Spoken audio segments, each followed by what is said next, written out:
business isn't really outside of us, right? Our business is who we are to some extent, and our stuff can hang up our business, can stop us from moving forward and stop us accomplishing things. Doing that work, understanding ourselves, I think is really key to having a successful career. Hey, my feel-gooders. Oh man, am I excited about today's episode. Today, I am chatting with personality coach Harmony Brown about how understanding ourselves better as entrepreneurs can truly impact and improve our businesses. Harmony uses a personality theory called the Enneagram to help her clients become more aware of the motivations behind their thoughts, actions, and decisions, so that they can really lean into those things that they do well and then staff for the things that they don't do as well.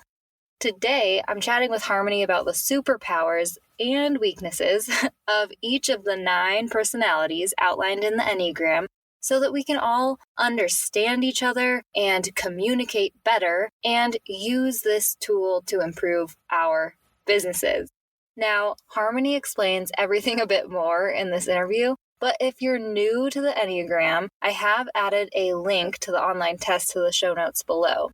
Harmony does describe each of the personalities during our chat, but it might be a good idea to take the test so you have an idea of which number you are. And if you're struggling to figure it out, definitely reach out to Harmony. She's at Thrive and Grow on Instagram. She actually helps me land on my number, and I know that she would love to help you hone in on your true personality. That said, I do encourage you to listen to all of the personalities descriptions and to not simply skip ahead to your number, because one of the best ways you can use the Enneagram is to gain a better understanding of how everyone views the world, so that we can all communicate better, celebrate each other, and grow together. And since chatting with Harmony about all of this, you know that I have been nerding out hard about it with everyone. So if you enjoy this episode, I would absolutely love for you to hit me up on the Instagram at FeelGoodSocial. Let me know your number and your biggest takeaway from this episode so that I can celebrate your biz superpowers with you. You know I really want to hear it. All right, enough chit chat. Let's do this thing.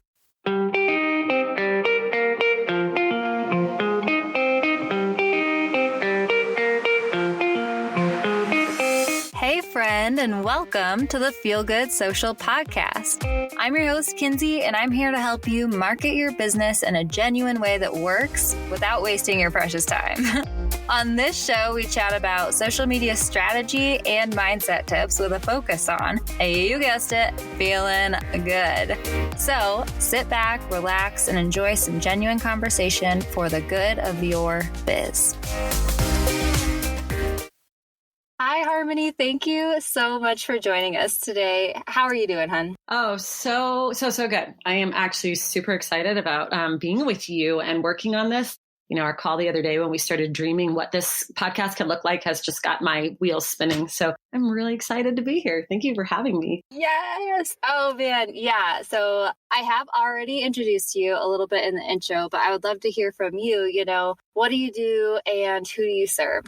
Yeah, goodness. I do a couple different things. I guess you could say I'm kind of like an executive coach, but I specialize in personality and life strategies, just because part of what I've discovered, like why I exist, is to help people, you know, discover their purpose and then live it to the fullest. Because I feel like if we all are doing what we know we were meant to do, then we are going to make the world a better place, right? We're all like, the world needs people who are fully alive, right? I love that quote about, we don't just figure out what needs to be done. We need to figure out what causes us to become alive and to fully be alive, because that's what the world really needs. So that's one of my main focuses. I love doing that. I've actually been doing it for a lot of years all over the world. I've lived in England and then in Australia and Mexico, and then now back here in the States. And it's the same everywhere. Everybody needs it. We all, need to be empowered to be who we were meant to be. And so that's a little bit about what I do, and I love it. So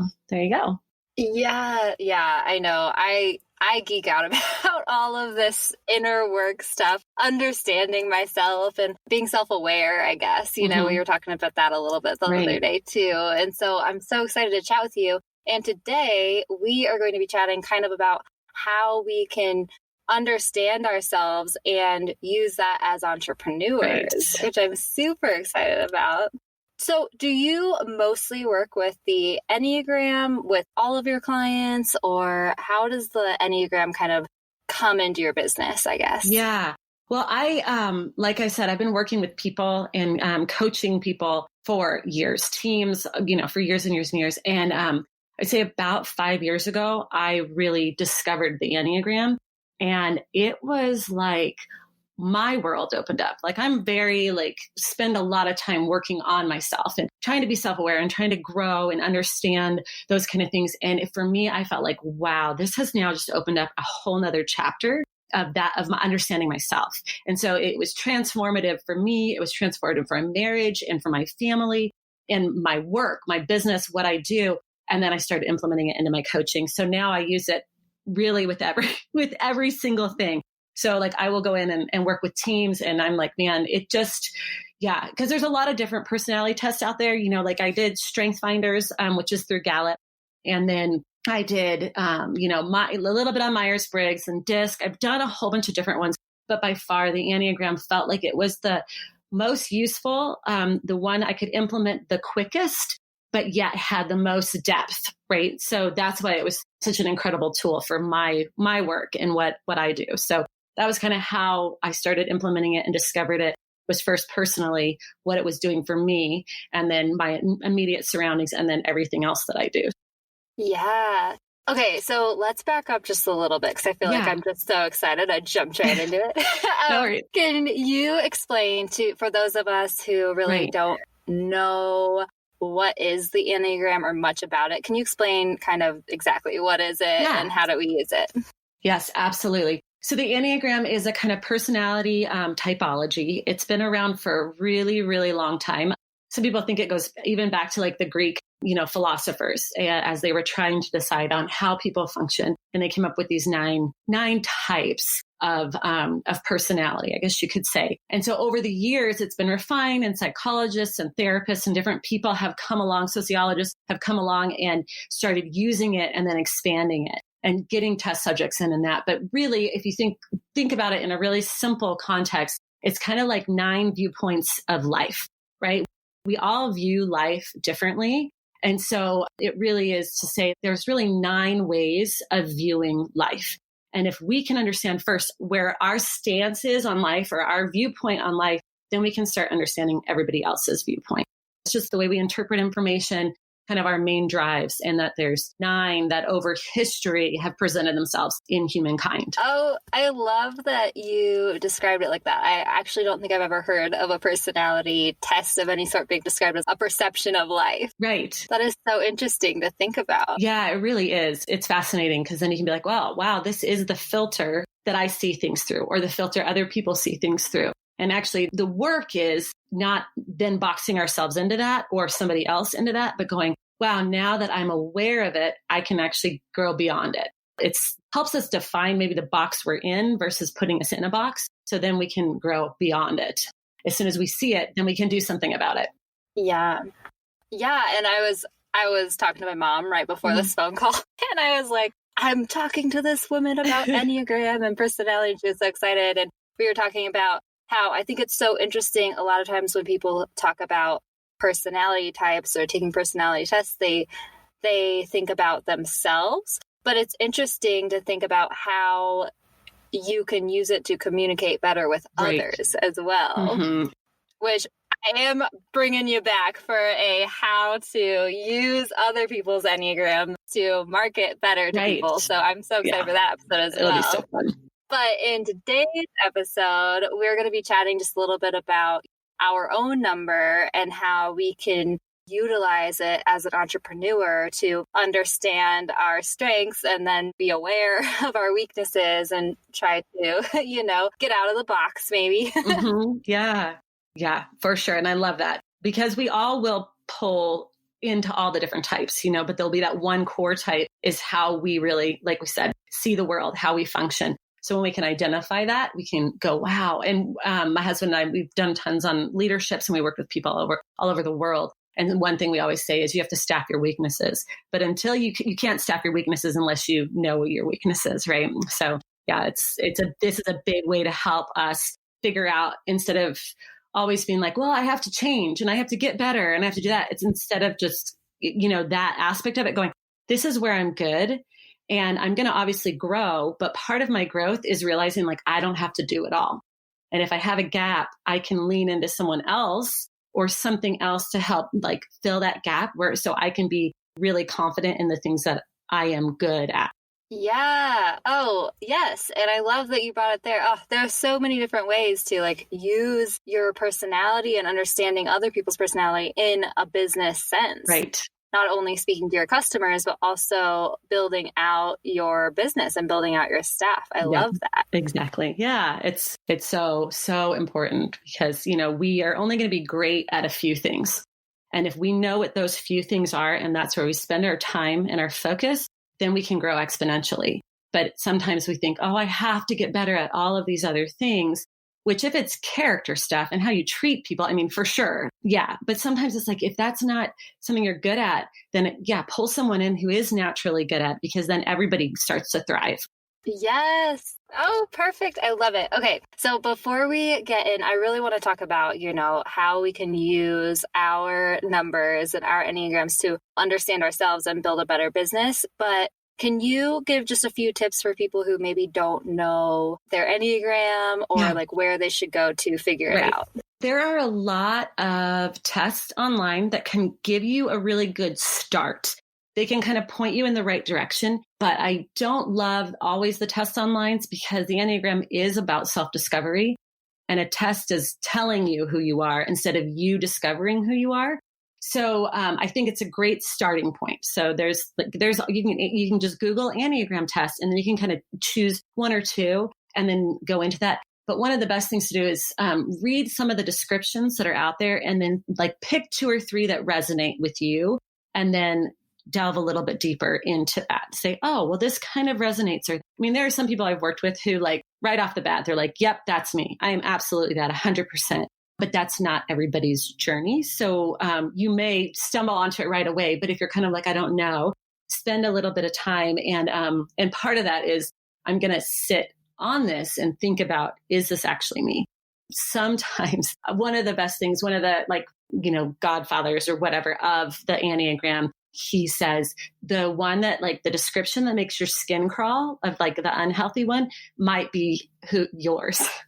Because I think sometimes we don't want to like go, oh, that's me. We're like, no, I've worked my whole life to not be like that. Or I'm definitely a lot like that. And it's actually the one that we maybe really are. And maybe we've done the work to try to change, but that's just an indication. So you can do that. And then there are, different people out there. I love to work with people to help them to land on their number, because it's just such a sacred journey, in my opinion, to watch someone go, whoa, that sounds like me. Oh, that's me. Yeah, it's so fun. But that's kind of a good way to start. Pick a couple that resonate, and then, start reading about them and think about it, and do some self-reflection. Yeah. I mean, that was like our exact conversation when we had our little chat on Monday. I came at you and I was like, well, I took a test and it said I was a 7, but I didn't really like the description. And you walked me through it and you're like, yep, you're a 7. But as soon as you walked me through it and you kind of described like the deeper levels of the 7, I was like, yes, this is me. Yeah. For sure. Yeah. And so definitely. I would totally recommend anyone listening to reach out to Harmony, because she did a great job.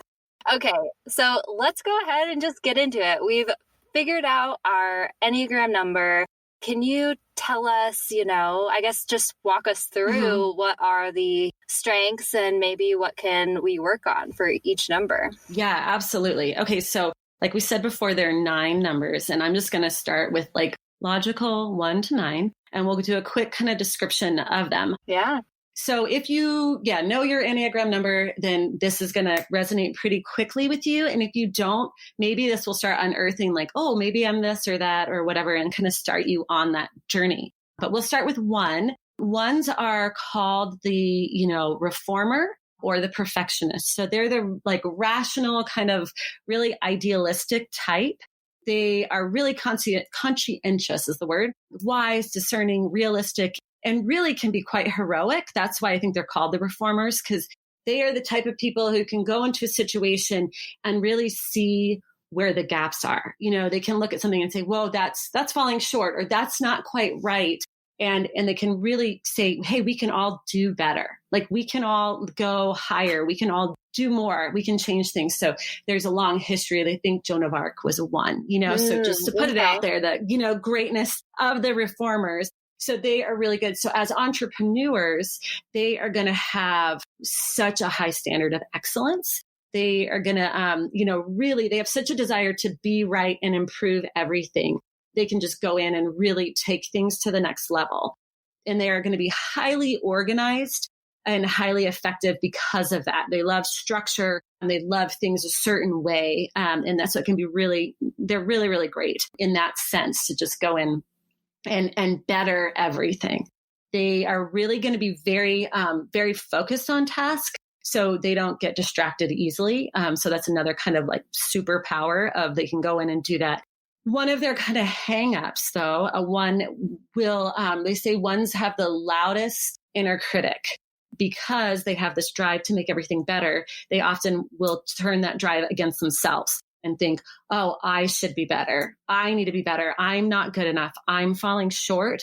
So in that, they can get very self-critical and then critical of things when they're not in a really healthy place. And so what will stop them from moving forward is obviously that self-criticism, but also it's not good enough, right? So, that whole saying of perfection is the enemy of progress. That's what will hang up ones as entrepreneurs. That's what will hang up ones in getting their business out there and moving it forward. Is it's just not good enough yet. Mm-hmm. It's not perfect. So let's not go. Let's not do it. We can't move forward without it. So they will overthink in that sense and then get hung up and unable to move forward because it's just not the perfectionist piece. It can be a real strength, but it can also be a hindrance. So that's kind of a little bit about ones in business. Do you have any questions about it? Yeah. Are there any positions that you think one would be really great in? Or I guess like what area of their business do you think they should hire someone who is different? Or do they pair well with like any other? I'm asking like 3 questions in a row. Right. Right. Ones are going to be very, very good in a business that's very methodical, right? So they really like, starting an accounting firm, or if they're going to be financial advisors, like somewhere where it's very black and white and it's very, very easy to say, this is right and this is wrong. And they're going to really thrive in that. Yeah. They'll be very good managers when they can have very clear structure in that. So I think that's really, really important for them. If they were going to hire somebody, working with someone who is a little bit more like forward thinking and visionary, who will really think not just black and white, but is comfortable thinking in the gray areas or thinking outside of a box. So, because ones are so good at the structure, and A plus B plus C is how it works. That's not always how life works or how to take your business to the next level, right? Sometimes you have to get outside of that box, outside of the black and white, and kind of explore the gray area to get the new creativity. So they kind of need people who are a little bit more forward thinking or a little bit more outside the box creative thinkers to balance them. And then also really highly like relational people who are very, very good. So if they're going to, if they're here in the middle, one's here and these are all their strengths. One side is the creativity side, and then the other side is that relational side. So pulling people in to kind of soften that intensity and help expand them is probably the best. Yes. Oh, I love that. Oh, yeah. Yay. Okay. Tell me about the 2. Let's go to 2. Okay. All right. So 2s, they are often called the helper or the giver, and they are the really caring interpersonal types. So 2s are just absolutely fantastic people. They are super, super relational, driven by relationship, driven by how people feel and think, and really making sure that everybody has a voice and has a place. They're incredible in that way. Yeah, and they tend to be very, very generous and really quite people-pleasing, empathetic, sincere, warm-hearted. They're just, really, really wonderful, wonderful, wonderful people. I have a lot of great twos in my life. So I get, really excited about them because they're just incredible. So that's probably their, again, their superpower. If you work for a two, you are going to really always feel pretty cared for. And they're the kind of people, it's like you could be doing a bad job, but they're going to come in and spend the whole time like affirming you and complimenting you. And then they'll maybe say, hey, and maybe could you do this better, or whatever. But they're like that. So if you are two, kind of your superpower is going to be like inspiring people and encouraging people to really do a lot. Twos will want to serve other people a lot. But they're very good in that because their clients are going to feel served and loved and cared for. Yeah. It comes so naturally to them that they don't have to work out like, what is this client thinking or feeling? They kind of intuitively know. And so they are going to be able to just jump in there and make those clients feel loved. That saying that's like, it's not what you say, it's how you make people feel that they remember. Twos got that. They've got it, So that's kind of their biggest superpower in that they can just pull people in and win people. They're the kind of people who can win clients for life because, they could even maybe not do the best job on something, but because the client feels so valued and cared for, they'll probably stick with them out of that, because of that reason. Not that they will do things bad because they're actually very, very hard workers and get a lot done as well. But they just tend to, the relationship piece is good. So they do things well because they want to please people, if that makes sense. They want people to feel cared for. They want to feel people to feel loved. And so that's why they do things with, excellence that's kind of their motivation. Yeah. So some of their blockage that can get their hang up is that they will spend a lot of time thinking about people. And so like, oh, I said this one thing, or I introduced myself to somebody that I'd already introduced myself to. And so now I can't believe I did that. That must make them feel terrible. And I'm such a bad person because I made them feel terrible, and then they can get hung up on those kind of things where sometimes people won't remember that kind of thing at all. Yeah. So, okay. Yeah. And then sometimes they will overcommit because they care so much about taking care of people. They can overcommit and then be like, I have no energy to get the work done that I need to get done because I was talking to this client and then we spent an hour and a half on the phone, but I only scheduled it half an hour. And so now I'm kind of tapped out because their energy will naturally go towards people that sometimes then the task side will get neglected if that makes sense. So. Right. Yeah. So maybe two needs to stay more focused or set more boundaries or something like that.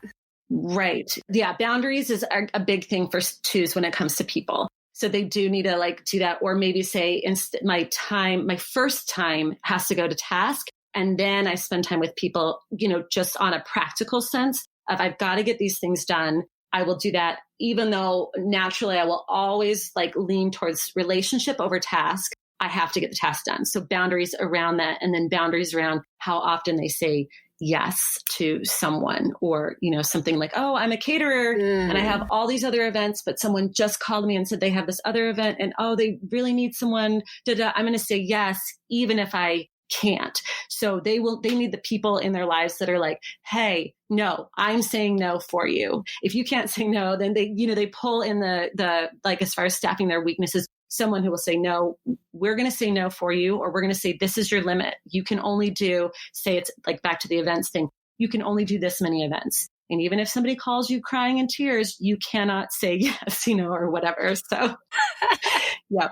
It's so funny when you were describing two's strengths, I was like, oh, I need to hire a two. And now that you're describing the weaknesses, I'm like, ooh, maybe I need a two and a one or something. Right.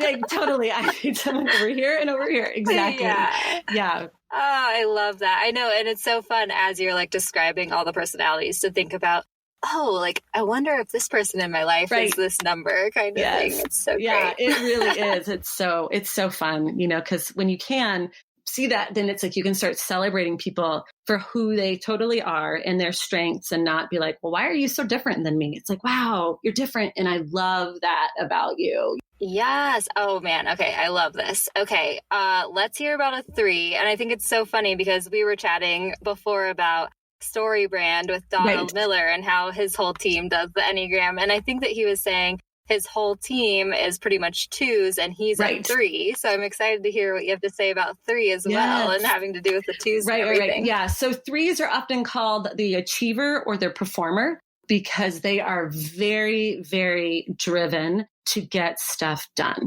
Very, very driven to be successful. Like it's very much like a core of who they are is I have to accomplish something. I have to be successful. So there's a lot of people out there in the world, who are that's why performers, because 3s will often, because they're so driven for success, they can go into a situation and know exactly what they have to be successful in that situation. So they can go in and be like, hey, I'm talking to this type of people and I know that I have to do it this way. Or I have to do it over this way because I'm talking to this type of people, or, I have to put on that performance piece. And it's not necessarily a bad thing. It's just they understand everybody has different motives, or everybody has different needs or different opinions. And because I want to achieve, I want to succeed, I want to win this crowd, I will become whatever I need to win them. Probably the Enneagram number that is the most like married to their work. So for 3s, and I think all of us Enneagram numbers can feel this at times, but it's like my work is like, I have a relationship with my work, if that makes sense. Like it's not just the thing over here I do, it is something that is, almost defines me. Okay. And is a major part of me.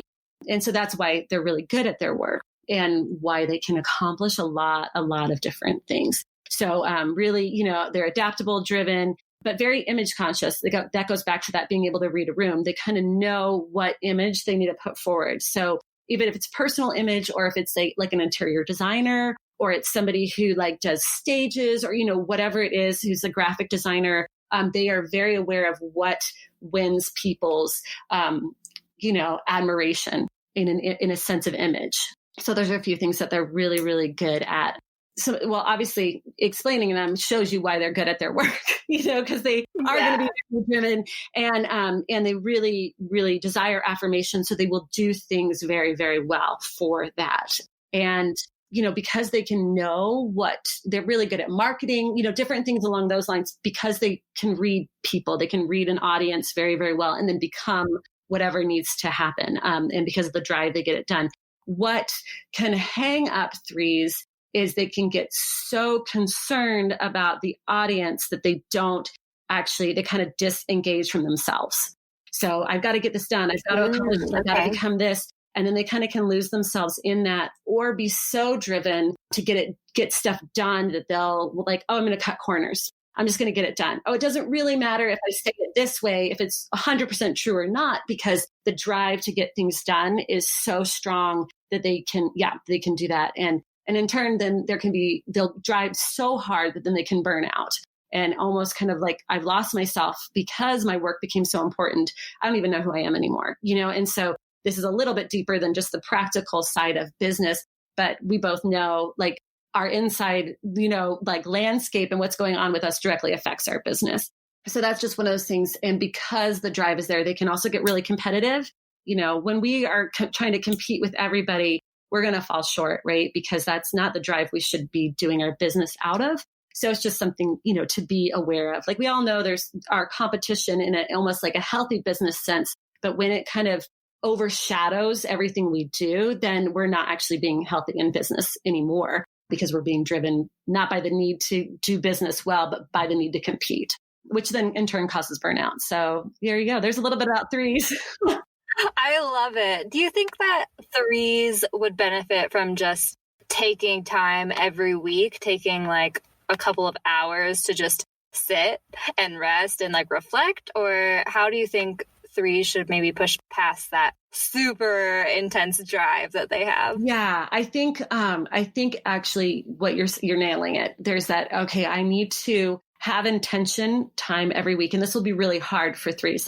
Anyway, but okay, I am going to stop and actually think about what have I felt this week? What emotions have I had? What opinions do I have? Not like what the popular consensus is, but like, what's my true opinion and like what's going on in me? Yeah, there's a lot more to, the Enneagram, but when threes get unhealthy, they'll get super competitive and then they'll just like hit a wall and shut down completely. And then they spiral because accomplishment is so important to them, but they can't accomplish anything because they're just shutting down. And so it's like to realize I will avoid going to that edge if I pace myself and if I get the time to rest, and it's healthy time to rest, not where I'm accomplishing something, but they can be accomplishing something in rest even, but it's just a mindset change. So yeah. Okay. That makes sense for sure. All right. Hit us with some four knowledge. All right. So fours are called the individualist or the romantics. So they're the sensitive, introspective kind of type. They're really highly creative. Now, all Enneagram numbers can be creative, but fours are the ones where it just flows out of them. The music, the art, like arts, all those different things. They just are very, very creative. Their view on the world is really quite just different because everything is beautiful. So even to them, like sorrow and darkness and trial and, pain is beautiful to them, which they are probably the deepest, the Enneagram number that is the like most able to embrace all of the aspects of life, right? And all of those pieces. So they're just deep, can be really expressive, intense, and very, very empathetic. They're the kind of people you want to call when your dog dies and you just want to sit with someone in that sorrow, right? And that loss. They're like, I'm going to sit with you in it. I'm not going to try to fix you. I'm not going to try to do anything for you. I'm just going to be here with you in this thing. They're just absolutely, because the empathy is so strong, they can just understand where people are and what they're going through just instinctively. So because of that, when they are in business, they are going to bring unique and different perspective. So that's, we were talking about maybe what a one would need. Somebody like a four working with a one is going to be really powerful because they're going to be like, everything's gray, like it's all gray. We all can see these different things and all of that. And so those two numbers can really strengthen each other in the sense of that growth of being able to expand our perspective. They're great, really great. Like I said, artists, I have, I know a couple people, I have a recording artist that I work with and, he's a four. And I mean, he's just incredible. The stuff that comes out of him because he's just so naturally that way. So that's that piece of, they can bring something. They're very, very authentic. They're like, don't BS me. Like, let's just go deep, let's do something. And they can pull that out. And you can, look at different people. You can look at somebody say on social media who's a four and you're like, how did your post just like cut to my heart just like that, cut to my soul. How did you look? Okay, now I can visualize fours. Totally. And you're like, wow. I'm like, yes, that's a perfect way to describe. And you're just like, do you think that a four could get on a one's nerves if they like really didn't understand and like embrace it? Yes. So that's the the growth is we accept each other. And then the like disintegration is like, oh my gosh, stop trying to control me and tell me, and vice versa. Like, and that's why we need each other, right? But absolutely, they could totally get on each other's nerves. That's another reason to understand Enneagrams, guys, in your business. Right. Growth versus separating. Yes. Oh, man. Yeah. Okay, so what do fours kind of need to work on more, do you think, then in business? Right. Well, they will have a hard time doing... Well, they'll procrastinate. Okay. So because they want to feel everything, they want to do everything within the emotional sense of it, that they'll sometimes be like, oh, I don't want to do that other thing over there because it's not deep enough. It doesn't have enough meaning.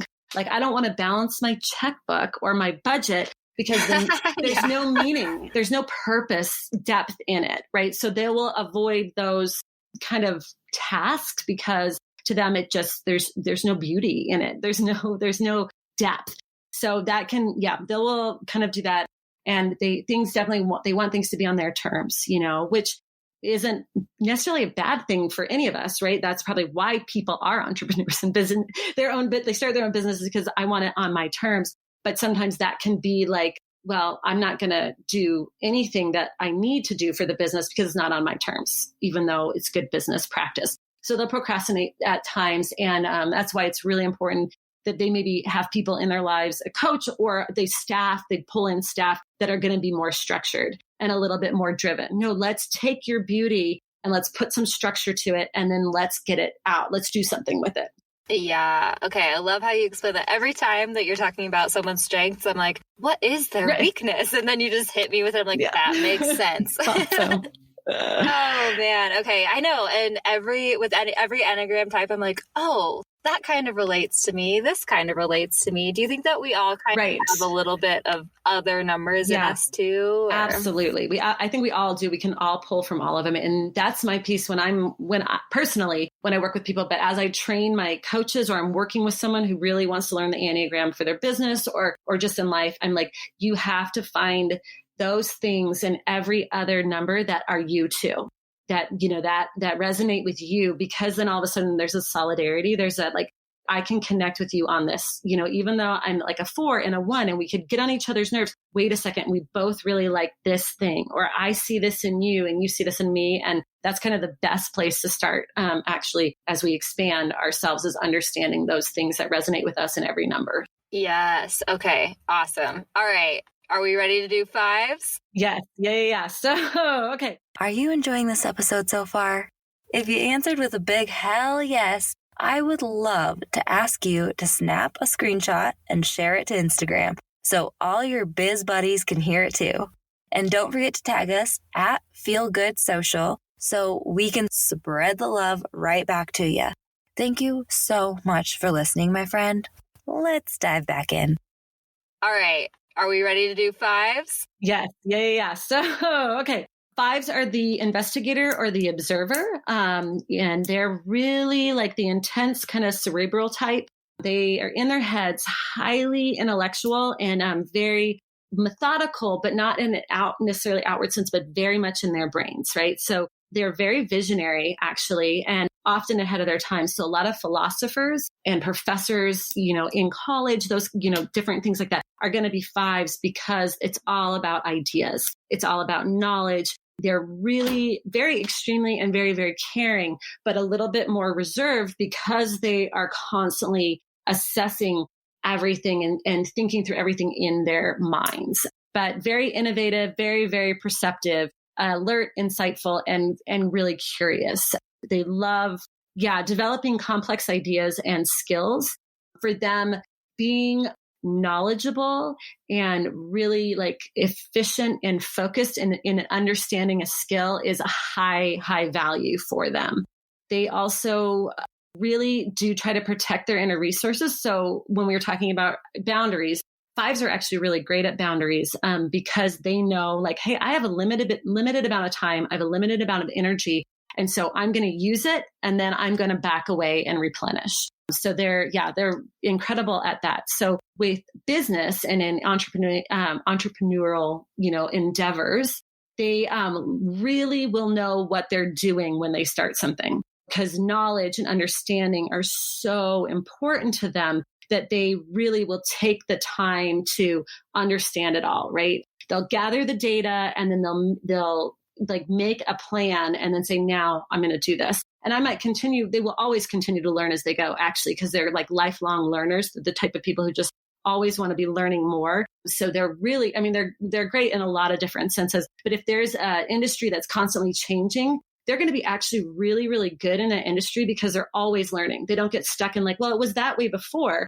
They're, constantly learning those new skills of what needs to happen to change. Okay. So, and they're really, really good at educating others, because when they get knowledge and when they feel competent, then that's when they want to be like, now I can help others with this and I can do something with it. And they're really good also at looking at the data and then making a decision apart from like emotions, like, oh, I want to do this. They're like, well, is it actually going to work? Let's figure it out and look at the data. what will hang up fives is that they will overthink. And then sometimes they won't move into something because they think they still need more information. So like, oh, I got all this information, but I just still don't quite, I need more. And so, yeah, so that's how they kind of will get hung up and then not move forward and not actually do the thing that they've spent sometimes maybe even years researching, because they can fall, think they're going to fall short in not having all the information they need. What do you think is the difference between fives not moving forward because they need more knowledge and then ones like perfectionism and procrastination kind of thing? Mm-hmm. Yeah. Well, this is one of the things I'll work with my clients, because there's like, 5 things that can stop us moving forward in our business, right? Stop us stepping out and doing momentum. And those all 5 things will resonate with each number, but in a different way. So ones will procrastinate because it's still not good enough. Okay. Yeah. So they have a plan, or they think they're still not good enough, right? It's just not quite perfect. Like, I want to post on social media, but I really need to make sure that every single slide that I put up is worded perfectly. And if it's not, and then the captions and the hashtags, everything's not perfect, then I'm not going to be able to put it out there, because then I could be criticized. And I want to avoid criticism at all costs because I'm already not good enough. Okay. So with a 5, they're going to be more like, well, is this going to be the most effective hashtag? I probably should research and find out what the newest hashtag is to make sure that it's actually going to be effective. And I'm going to do it. And then, I'm going to do that. And then what's trending on social media right now with the captions and with the slides and what's working. And then they'll get hung up wanting to get all the information to make it something effective. So does that make sense? Yes. Oh my God. And I love how you put that. And now it's got me thinking all like social media things and everything. But it's so funny to me, like a 5 might get stuck up like researching hashtags. And by the time they're finished researching the hashtags, then a different set of hashtags is probably better. Exactly. Yes. Oh man, that is so funny. Oh, okay. Cool. I did not actually, I think 5 was probably the number I knew the least about. So that's so interesting. Awesome. Oh man. All right. So tell me about 6. What is up with 6? Yes. Okay. So 6 are the Loyalist, or often actually they used to be called in the earlier, writings and research, the devil's advocate, because they are really highly committed. They're very loyal, but they're very security and like safety oriented. And not like, not just like, do we have enough fire extinguishers, but like, I want to feel secure within myself. I want to feel secure within my surroundings and within the group of people I'm in. And if I have that, then I'm absolutely completely committed to them. So that's kind of the overview of how they work. They're very courageous. They really champion other people because they're very like, almost tribal in the sense of they really love that group of people, because that is what adds that security to them. But they're, highly engaging. A lot of the time they'll feel anxious, but they will cover it with humor. And so they are some of the funniest people to be around. I love them because they're like, oh, interesting. Yeah. So it's like, oh, I might feel anxious, but you know what? Let's just be funny about it, or let's just do this thing about it. And so that's also how they build that group around them, right? Because everybody loves funny people. I mean, it's just how it is. And of course, all Enneagram numbers can be funny, so nobody get offended. But but they just can. They're really, really, really funny, but highly discerning, because they're kind of always looking for threats or worst case scenario. So they are quite discerning of what is going around them, going on around them. They're really, really good at troubleshooting. Because of that, they can foresee problems. Like, okay, let's think about what is the worst thing that can happen, and let's work back from there. Let's think about everything that could go wrong, and then let's make a plan outside from that, right? So they can see all those different aspects, and that's why they can really fix problems. They can be, because they're like security orientated, they really can come up with very clear step-by-step plans. So, like the ones are very organized in one sense because they want excellence. 6s can be very, very highly organized, but it's because they really want security. They want things to work out really well for them and for everybody else, because they're, like I said, a little bit more relational in that sense. They will test ideas extensively before committing to them. Like they will, like I said, look at everything that could go wrong. How is this going to happen? How's it going to affect everybody? All that kind of stuff. And so when they do, holla. Okay. But when they do commit to something, it's usually because they have tested it and decided that this is the best thing to do. Okay. So, and they're really, really highly logical in the sense of, I want all these things to work out. So, they're great on a team. I love working with sixes because, you could have a very, very visionary person right out there up front, very visionary. We're going to do this, this, this, and this. And then a six will come in and say, well, have you thought about this? Have you thought about this? Have you thought about that? So they kind of can put legs to a vision. Like, how do we make this thing move forward and make sure it doesn't walk off this cliff over here, or that, step into that hole over there. Yes, right. Bring me back down to earth. Yeah, right. And they're just super highly reliable because they are like loyalists, right? So when they commit, they really commit. That can sometimes be to a fault because they've thought through all the things beforehand. So then they commit and then they're halfway through. It's like, this isn't working. And they're like, it has to work because I don't have anything else. So that can be kind of their hang up, is it's hard for them to sometimes, once they've gone through that whole process, to then say, I can be flexible, or like, we got to change things and going with the flow. That can kind of unearth a little bit of the anxiety that they feel because they put their confidence in, we've thought through all these things and now things are changing and I don't know what to do with that. So that can be one of the hangups of the six. That's why they maybe need to staff their weaknesses with, I need somebody who's a little bit more flexible, a little bit more go with the flow. And then we realize, like, when we need to change the plan, I can just hand that to somebody else. I don't have to try to figure it out, because if that happens, then they can just shut down. I don't know what to do and it's not going according to plan. So I'm just going to shut down. I can't move forward right now. Yeah. And then because they're kind of out, they look to other people and to the tribe and, or whatever, that kind of idea, or to that security, like what's providing me security, then they can move into self-doubt sometimes.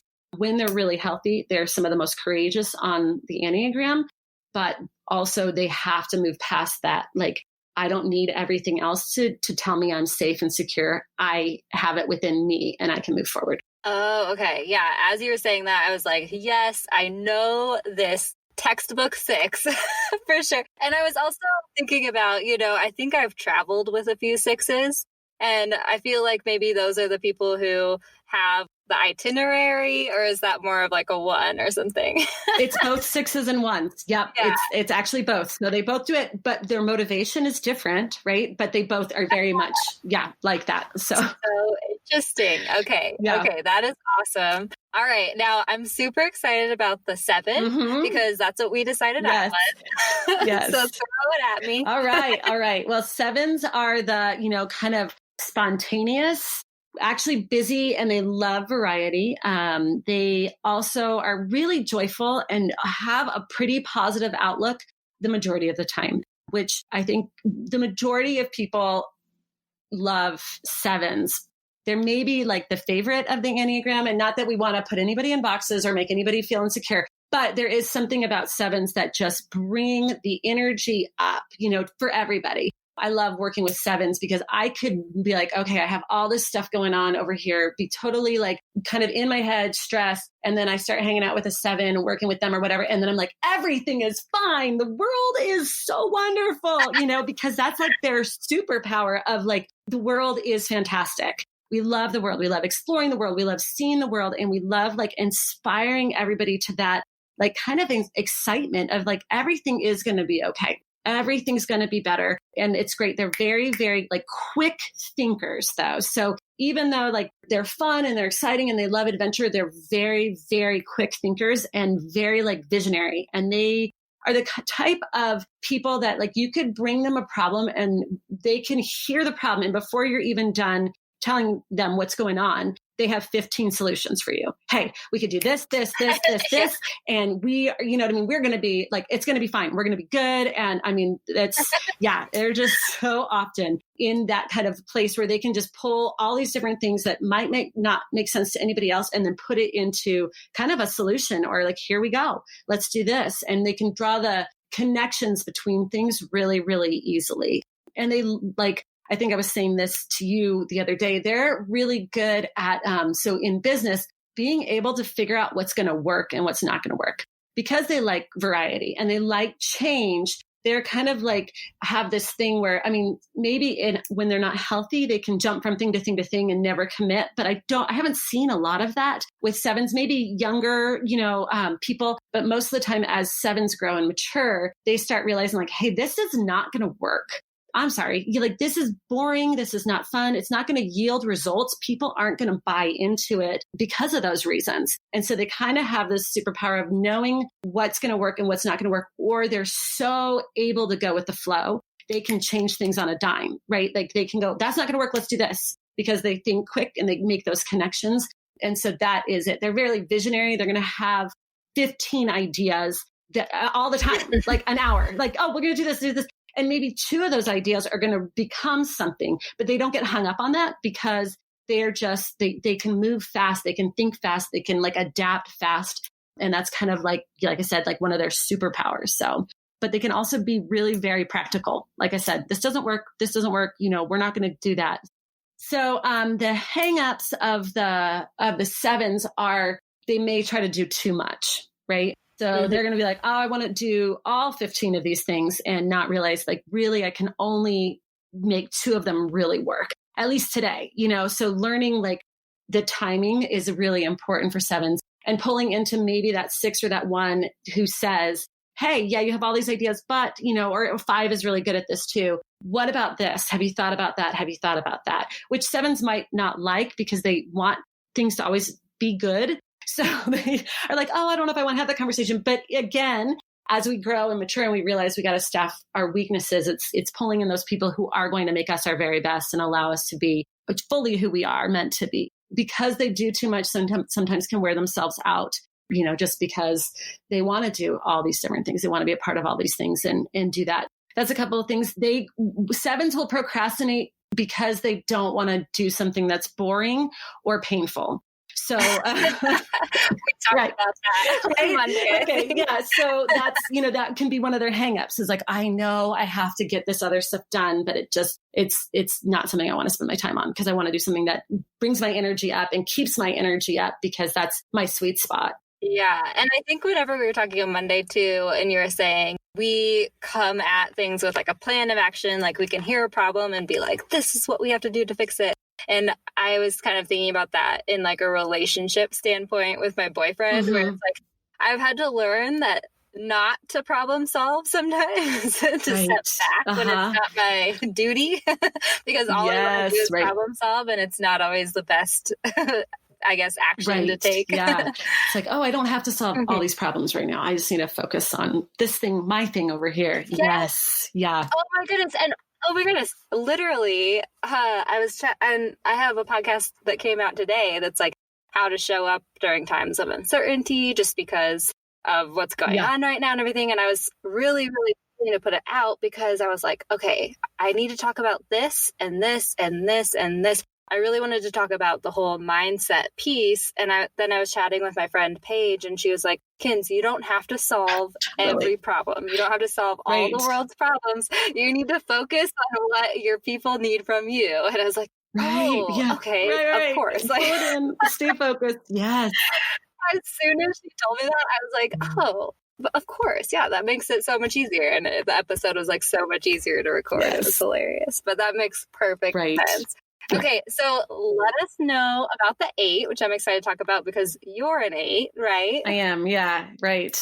So the 8s, are kind of the intense number on the Enneagram. I think all numbers can be intense, but they're kind of the most like willful, indecisive, personality. Again, everybody can be willful and decisive, but 8s just do it very naturally. So I'm an 8, like you said. And I mean, my mom was like, you pretty much as soon as you could walk and talk, were kind of just telling us how it was, like, this is just how it is, Mom. And funny. Don't tell me what to do. I'm going to, I'm just going to do my own thing. And I was listening to a 9 the other day talking about that. And we'll get into 9s in a minute. And she's like, I just don't know how to deal with my 3-year-old who knows herself more than I do as her mother, like knows what she wants. And I'm the mom. I don't have to, you can't be telling me what to do, but yeah, you are. And then half the time I do it and I don't even know why, So yeah, really kind of,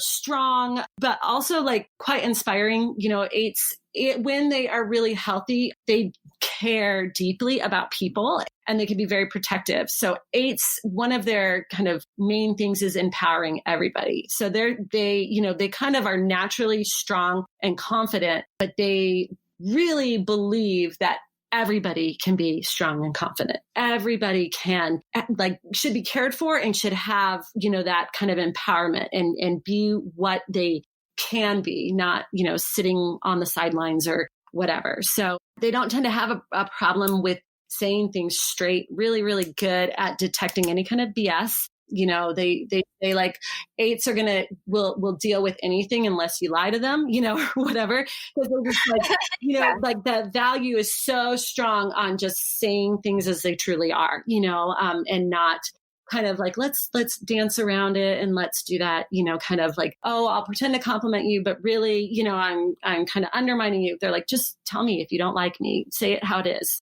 But really quite visionary as well. So similar to the 7 in that way, really big picture driven, definitely driven to like make a difference in the world and really bring like justice, because that's back to the empowering everybody. Everybody should be empowered. Everybody should have rights, those kind of things that are values to them. They can also be quite, domineering, if you couldn't tell with the intensity piece of it, so that some of the work with 8s is like, you got to tone it down a little bit. You got to be aware that people are different and yes, empower them, but you don't need to they're not ready. They're not ready. So you just, don't need to dominate everything and everybody and all of those stuff going on. Yeah. Yes. So have a ton of energy. They say that 8s have the most energy on the Enneagram, just natural energy. Yeah, I can do 15 things all the time and it doesn't wear them out. One example just for me is I travel a lot and I go out and I'm just on planes all the time. I'm doing stuff, all that, probably a trip a month, most of the time overseas. And I had a friend who we were talking and I was just telling her my schedule and she's like, your life makes me want to throw up. Because just the idea of how much I do, and all the travel that I do stressed her out. She's like, this makes me feel totally unsettled, and I'm like, oh my gosh. What's her number? If you don't I don't know. That's what I was like, oh, I should figure it out. But, definitely not. Yeah. Just the lower energy one. Yeah. Sure. But I was like, oh, and I mean, I didn't get offended because she said it straight and I had no problem with that. But it was just like, oh, yeah, my life's just different. I just do things differently. I have a lot of energy, that. So that's one thing with 8s is the really visionary, pioneering, strategic, can start a lot of things, can inspire the people to come along and, be part of it and get out there and do it. But they can also maybe get too intense or care so much that it consumes them. So a good kind of work for 8s is kind of to disperse that intensity into a couple different things. Don't put it all in one area, or then they, they work too hard. They push everybody else too hard because they have the energy. They think, oh, well, everybody else should have this energy. So they really have to go, oh, okay, I got to do that, because they're really visionary and they're very forward thinkers. They got to pull in those people who are really analytical and methodical and to poke holes in their ideas, pretty much help them build out that big picture and see the kind of places they could go. Because again, they're very driven, like a 7 or a 3, and they could just go without necessarily thinking through all the implications. Right. So they need those people there, and then they need the relational people around them as well. Like, hey, so-and-so. Like a 2, maybe. Yeah, exactly. They to kind of help soften that intensity. I feel like maybe exercising is a good practice for an 8. It is. It absolutely is. I mean, everyone, but for 8s especially, maybe that high intensity stuff. They need it. Yeah. I mean, my husband will sometimes say, okay, you know what? 2 hours was not enough exercise for you today. Like, go do something else for a little while. And then we'll talk. That is hilarious. What is your husband, by the way, if you don't mind me He's asking? a 2. Yeah. So he's a 2. Okay. Yeah. So we balance each other really, really well in that sense. So So interesting. So, I'm loving this. Okay. Let us know about the 9. All right. So 9s, they are called, the Peacemaker. They're just really, really, I don't know how to, easygoing, I guess is a good way to put it. But I just said they're a peacemaker, but really like kind of peaceful and joyful, affirming people. I mean, 9s are, somebody said they're like the sweetheart of the Enneagram. Okay. Everybody loves the 9. They're just so like aware of everybody. And so they're called the Peacemaker because they have kind of like almost like supernatural ability to see all sides of a situation. So that's why like a lot of us have to do the work to understand all the other personalities and get out of our own. They're kind of supernatural or whatever, superpower is a better way to say it. Ability is like they can just understand everybody, So say you have a 2 and an 8 and they're missing each other. 9s are going to be the mediator. That's another name for them that can come in and say, well, no, but the 2 is saying this and 8, you're saying this. And the reason you're missing each other is because of this, this, and this. So they really, So that's kind of where they can go. They're really like reassuring, very, very agreeable. They don't like confrontation. So it's funny that, 8 and 9 are right next to each other on the Enneagram, but it shows that we should be able to learn from each other, right? But they're the least confrontational of all the numbers.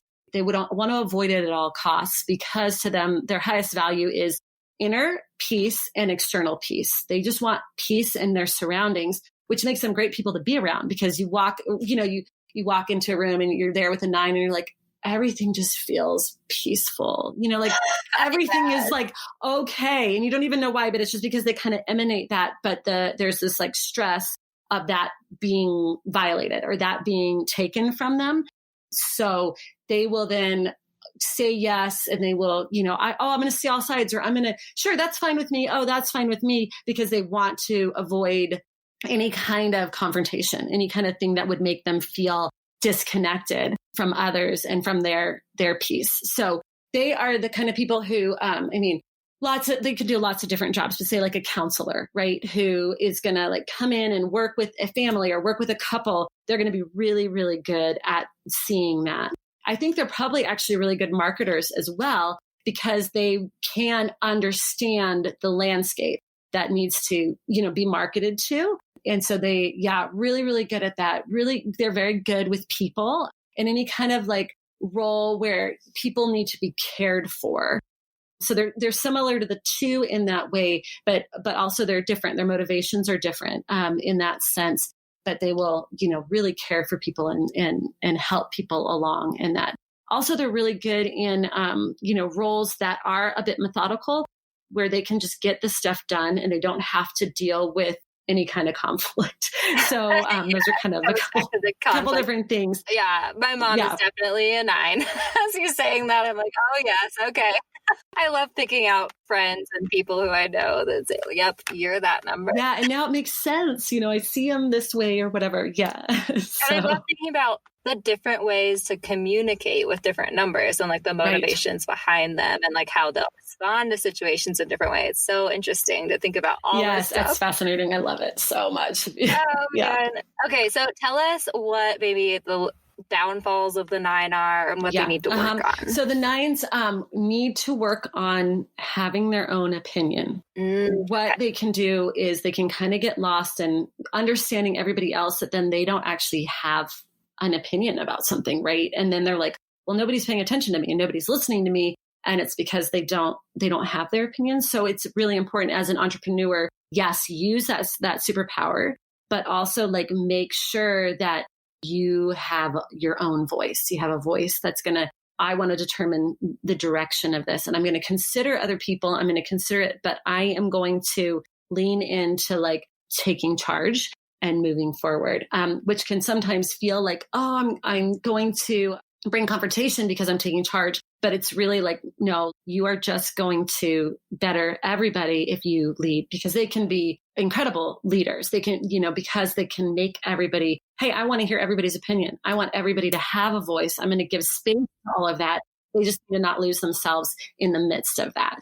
And also they can get quite distracted because a lot of the time, I actually think this is kind of a little bit of a tangent. So, we'll just go there for now. But 9s I think sometimes they get labeled as ADHD because they have a lot they want to do all the time, but they don't have the ability to say, this is a priority. And then I need to do this. And then I need to do this. They kind of miss that ability because, again, that's almost like exerting their will into a situation, which can feel like a conflict to them, right? And sometimes they just don't have that skill because peace is so important to them. They could be busy all day and maybe not accomplish anything because anything that might kind of disrupt their peace, they just avoid and they move to the next task. And then they move to the next task, and then the next task. So they can sometimes get that kind of label of like, oh, well, you can't get anything done. You're ADHD, you're all over the place.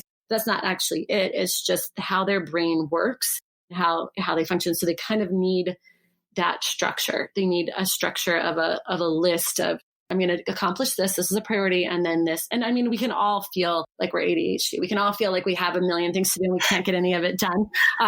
We definitely, I'm like, that resonates with me a lot with the 9, but it's a different motive. It's because I want to accomplish, 40,000 things in a day. And I got to do them all right now. Where a 9 is like, I'm just going to float between those different things because that feels more peaceful to me and, do that. Yeah. Oh, I geek out about all this stuff and I love chatting about it with you. I'm so excited that you came on the show. Fun. If you had like one piece of advice for people for understanding themselves and using this in their business, what would you suggest people do?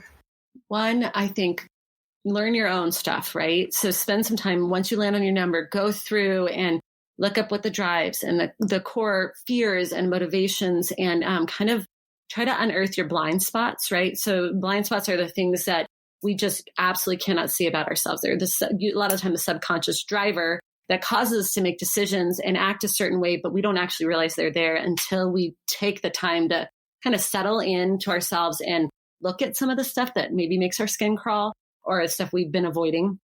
Yeah. Yeah. Yep. And that helps. And like we were talking, business isn't really outside of us, right? Our business is who we are to some extent. And our stuff can hang up our business, can stop us from moving forward and stop us accomplishing things.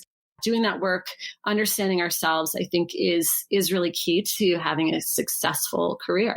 And then as we continue to have more compassion and less judgment for ourselves as we grow, then we automatically start doing that with other people. We can then more easily communicate and connect with people who are different than us and see their point of view, not just our point of view, which then also makes us better entrepreneurs and business owners because we realize like there's a huge world of people out there that we can impact with what we're doing, that we can reach and can become our clients and become our friends and whatever as we grow and then understand those people. Yes, I love that. And I love what you said about the compassion because so many people, we're all caught up in our own heads, right? And we're seeing the world in one way. And a lot of times it's hard to realize that other people aren't acting the way that they're acting because we think they are. It's because of different motivations and all of these different things. Like just understanding the different perceptions of the world. Right. That is huge for people, I think. Totally. It makes us all a lot more kinder, right? Yes. Yeah. And we all need that, right? Yes, absolutely. Oh my goodness. Harmony, please tell everyone listening, where can they find you and connect with you and all that stuff? Because I know that they're going to want to come stalk you on Instagram. Yeah, absolutely. Okay. So Instagram, my handle is Thrive and Grow. And that's just because, when we thrive, we just grow automatically and vice versa. And as we grow, we continue to thrive. So that's my Instagram handle. It's in harmonybrown.net is my website. And then it's just, you can put Harmony Brown Consulting actually into Facebook.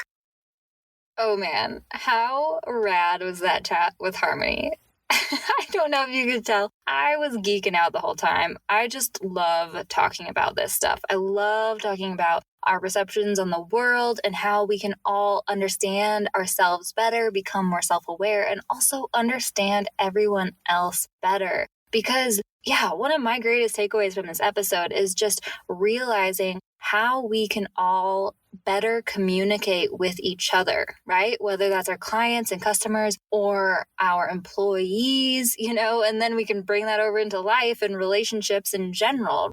But the better we can understand ourselves and those around us, the more we can really, really impact our businesses and propel our businesses toward success. I just think that this could be so helpful in really, really creating that business that is successful and works. I love it. So if you enjoyed this episode, I would love for you to head over to Instagram, hit me up. I'm at Feel Good Social. I would love to know your Enneagram number, geek out about it with you, and let me know your biggest takeaways from the episode and how you think this could really help your business. Also, hit up Harmony. She's at Thrive and Grow. Again, you can find all of her details down in the show notes below. She would love to chat with you as well. And if you're struggling to figure out your Enneagram number at all, Harmony is really, really good at helping you figure out what drives you and the motivations behind your personality. And she is really, really good at honing in on that number. So hit her up. She would be happy to help you with that. Thank you so much for listening, my friends. I appreciate you. We'll chat next week. Thanks so much for listening, my friend. For show notes and a whole lot of other awesome freebies, visit feelgoodsocial.com. Simply go to feelgoodsocial.com for all the goods.